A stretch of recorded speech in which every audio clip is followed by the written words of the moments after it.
राधे राधे। खुशी क्या है और खुशी को बरकरार कैसे रखें? भीतर में जो है शुक्र है, वही खुशी है। भीतर में धातु है, वो शुक्र है। कागज रुपया, ये शुक्र है। और दूध और मधु, ये भी शुक्र है। यानी खुशी है, वही शुक्र है। और नवग्रह में खुशी का कारक शुक्र सिर्फ। और काल पुरुष कुंडली में भी दूसरे घर में शुक्र की राशि है, यानी शुक्र है, कालग्न है। शुक्र पास में हो, शुक्र बाहर में हो और भीतर में हो, तो शुक्र को जीने में फिर मजा आता है। यानी कि खुशी भीतर नहीं है तो बाहर कैसे होगी? जो भी है वो भीतर नहीं है तो बाहर कैसे? जो प्रकृति को, जो भाव को अगर भीतर नहीं है तो बाहर नहीं है। अब हम कहीं भी चले जाएं, बढ़िया रेस्टोरेंट में, बढ़िया एसी, बढ़िया खान पान, लेकिन भीतर में खुशी नहीं है तो बाहर में खुशी होने से भी खुशी नहीं मिलेगी। और भीतर में खुशी है, वो धातु है। और दूसरी खुशी बाहर में शुक्र, यानी पैसा। जब 10,000 20,000 पॉकेट में हो और कहीं घूमने जाए वे प्रैक्टिकल, तो कभी भी कुछ भी खाने की मन में या कुछ देख करके ये लालसा नहीं होती कि भी ये खा लें, ये खा लें। यानी पूरा दिन भी बीत जाए फिर भी शरीर को, मानसिकता को ये एहसास नहीं होता है कि हमने कुछ खाया या नहीं खाया। यानी रुपए पास में रहने मात्र से, इसीलिए कहते हैं कागज है वो रुपया है, वो शुक्र है। और शुक्र चांदी है, इसीलिए चांदी को, इलायची को, रुपये को हमेशा अपने पॉकेट में रखना चाहिए। 10 20 50,000 रुपये हर समय रखना चाहिए, क्योंकि उससे एक एनर्जी मिलती है। जब हमारे पास रुपए घर में पड़े हो चाहे बैंक में पड़े हो, हम कहीं रिप्रेजेंट होते हैं और हमारे पास में पॉकेट में रुपए नहीं होते, तब हमारी मानसिकता का स्तर जो होता है वो अलग होता है। और पास में रुपया रहने से एक जो मानसिकता का जो स्तर होता है खुशी का, वो अलग रहता है। इसलिए कहते हैं कि शुक्र है, वही खुशी है। और शुक्र को जीवन में बाहर में और भीतर में संतुलन बना करके चलना चाहिए। और शुक्र को संतुलन कर लिया तो खुशी स्वतः रहेगी, खुशी स्वतः रहेगी और भीतर में भी रहेगी, क्योंकि सब कुछ है वो एनर्जी है। और ये एनर्जी, अगर शुक्र की एनर्जी इस तरह से रही तो खुशी ही खुशी है, क्योंकि भीतर में खुशी है तो फिर खुशी ही खुशी है। और शुक्र के बिना गृहस्थ की लाइफ जीरो, क्योंकि शुक्र ही खुशी का कारक है। और शुक्र काल पुरुष की कुंडली में दूसरे घर का मालिक, दूसरे घर में जो दूसरे घर में जो राशि आती है वो वृक राशि आती है। काल पुरुष की कुंडली में मेष लग्न आता है और दूसरे घर में जो लग्न आता है वो वृक आता है। और दूसरे घर का जो मालिक है धन, यानी दूसरे घर को कहा जाता है धन, और धन का जो मालिक है वो है बृहस्पति, जुपिटर। बृहस्पति है जो जुपिटर है, धन का मालिक तो बृहस्पति है, लेकिन वहां पे लग्न किसका है? शुक्र का है। इसीलिए कहते हैं ज्योतिष को समझने के लिए 108 नजरिए हैं। 12 घर और 9 ग्रह, यानी 12 और 9 108। लेकिन ये नजरिया भी बड़ा विशेष है कि दूसरे घर को धन कहते हैं और दूसरे घर को कुटुंब भी कहते हैं, और दूसरे घर में राशि भी शुक्र की है। तो शुक्र होना बहुत जरूरी है, शुक्र का होना बहुत जरूरी है बाहर और भीतर में। और फिर उसका मालिक बृहस्पति को बताया है कि धन का मालिक कौन? धन का मालिक शुक्र नहीं है, धन का मालिक है वो बृहस्पति है, सोने का मालिक बृहस्पति है।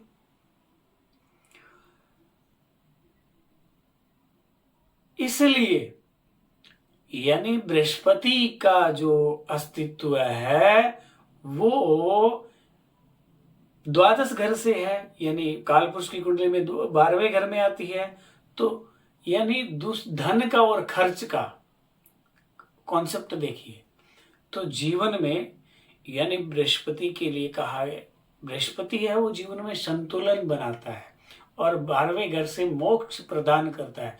तो जिसके जीवन में संतुलन हो और विवेक हो वही तो मोक्ष तक जाएगा, ये रास्ता सुगमता से तो वही पार कर पाएगा।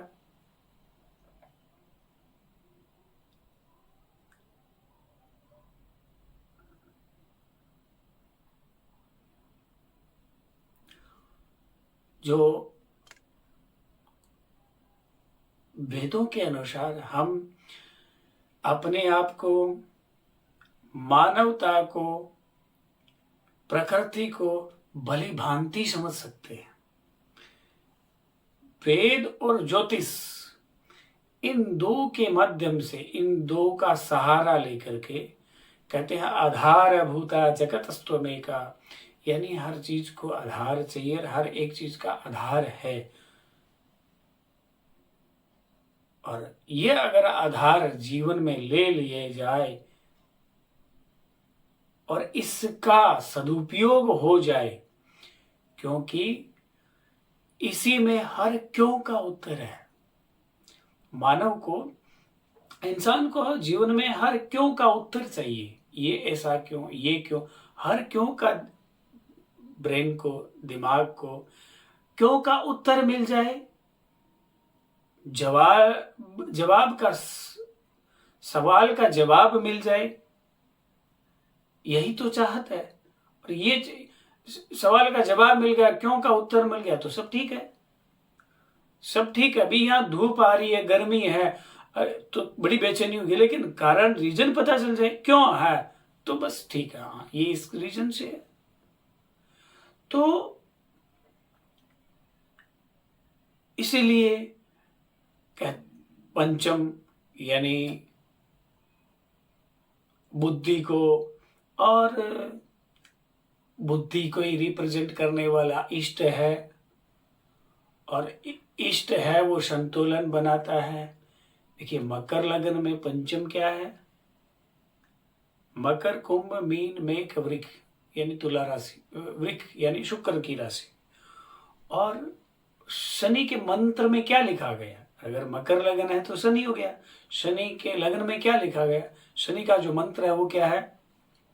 सन्नो देवी रविष्टे आप भवन्तु पीतये संजो रविस्त्रवस्तुनः।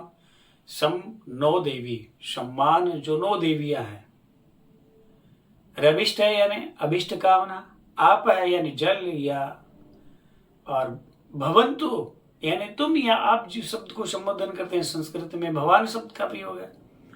भवन्तु पीते, पिबति शब्द से पीना, जो रविस्त्र वस्तु न है, जो अभिष्ट से भी अभिष्ट वस्तु है वो प्राप्त हो जाती है। यानी 9 देवियों का नाम लेकर के जल को अभिमंत्रित करके के पी लिया जाए तो अभिष्ट से भी अभिष्ट वस्तु की प्राप्ति हो जाती है। यानी शनि के जो मंत्र में, शनि का मंत्र वैदिक मंत्र यही है, शनि का वैदिक मंत्र यही है, इस मंत्र में ये लिखा हुआ है। इसीलिए कहते हैं दिखता कुछ और है, होता कुछ और है, यहाँ कुछ और होता है, यहाँ कुछ और होता है और यहाँ कुछ और होता है, लेकिन इन तीनों का अगर संतुलन एक हो जाए तो जो जीवन चक्र है, यानी ये शरीर ही तो ब्रह्मांड है, शरीर ही तो ब्रह्मांड है, इसीलिए भी भीतर नहीं है, वो बाहर नहीं है, शरीर ही तो ब्रह्मांड है। और इस ब्रह्मांड को, शरीर को अच्छे से समझते हुए और हमारे एक चीज को यूनिकता से कैजुअली भी जान सकते हैं, कि घर के अंदर में जिनका लग्न शुक्र है वो भक्ति की, प्रेम की बातों में जरूर बैठेंगे, आएंगे। और घर में जिनका लग्न धनु मीन है वो ज्ञान की बातें करेंगे। उनका वो ज्ञान का कॉन्सेप्ट है, शुक्र भक्ति का कॉन्सेप्ट है, गुरु ज्ञान का कॉन्सेप्ट है, मंगल ऊर्जा का कॉन्सेप्ट है, बुद्ध वाणी का कॉन्सेप्ट है।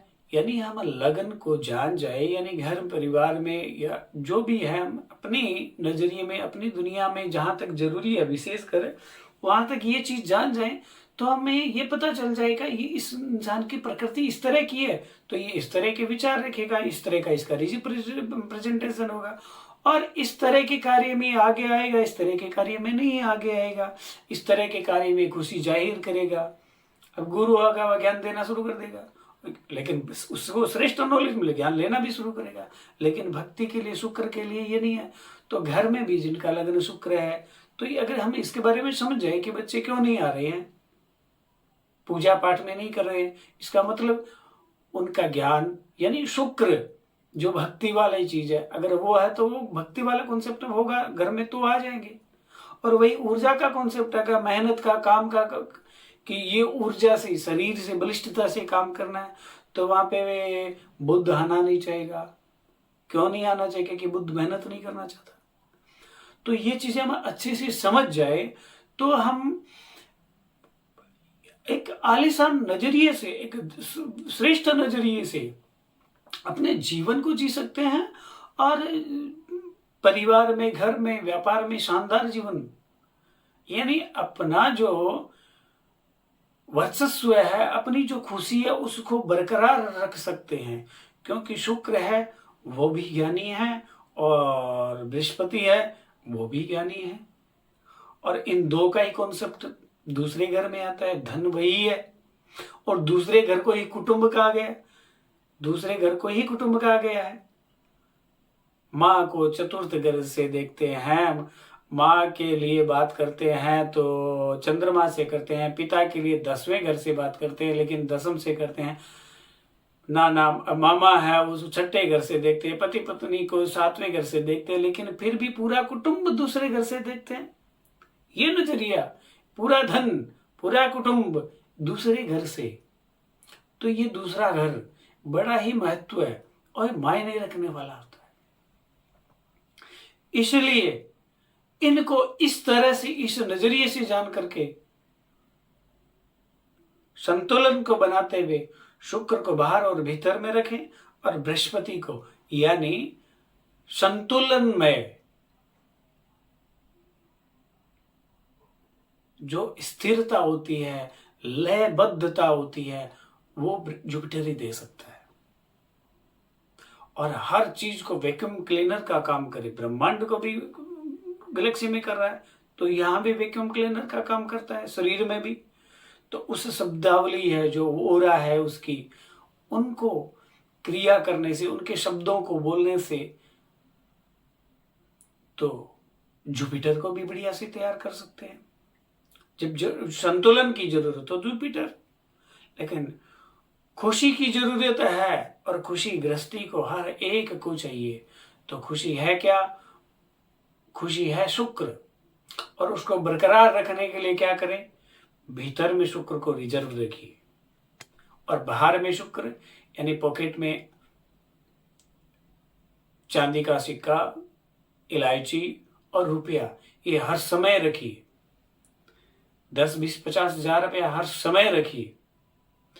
तो इससे एक स्पेशल ऊर्जा बनेगी। कहते हैं खाने से खाने पीने से शरीर में बलिष्ठता आती है, ये होती है, वो होती है, लेकिन ये जो पास में रहता था ना, तो ऊर्जा होती है ना, या मानसिकता होती है, वो बड़ी विशेष होती है।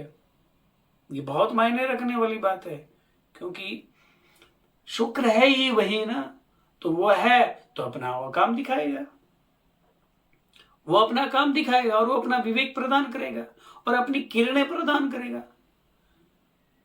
जो स्टोन पहना जाता है, जो कपड़े पहने जाते हैं, वो एनर्जी बॉडी को मिलती है, और बॉडी ही तो शरीर ही तो ब्रह्मांड है, शरीर ही तो ब्रह्मांड है।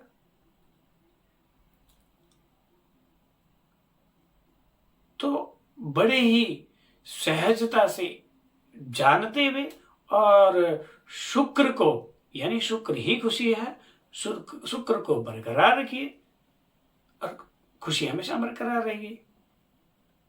और जय सनातन, सत्य सनातन जरूर लिखिए। राधे राधे।